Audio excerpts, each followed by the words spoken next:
Nisimgħu ħafna dwar il-ħtieġa ta' bilanċ bejn ix-xogħol u l-familja, b'mod partikolari issa li n-nisa emanċipaw rwieħhom u jkomplu bil-karriera tagħhom wara li jiżżewġu. Iżda kemm qed tintefa' pressjoni fuq il-ġenituri b'familja u karriera. Tony Mifsud mill-Unborn Child Movement jgħid li dan qed iwassal għal kollass mentali u fiżiku, għalhekk li hemm bżonn ta' relazzjoni tajba bejn min iħaddem u l-impjegat. Ir-relazzjoni li tittimbena iktar milli pereżempju pressure tal-istat, xi liġijiet fuq il-postijiet tax-xogħol biex joħolqu dawn l-affarijiet li inevitabbilment iridu jsiru wkoll.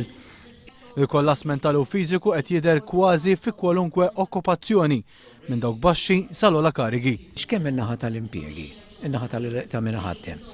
U kemm l-impjegati juru li jridu jsibu dik ir-relazzjoni illi tgħinhom biex jiġu salvagwardjati l-interessi tat-tnejn. Waħna b'dan is-seminar tal-lum qegħdin nippruvaw illi inkabru l-awareness hawn Malta biex dina r-relazzjoni tiżviluppa dejjem aħjar.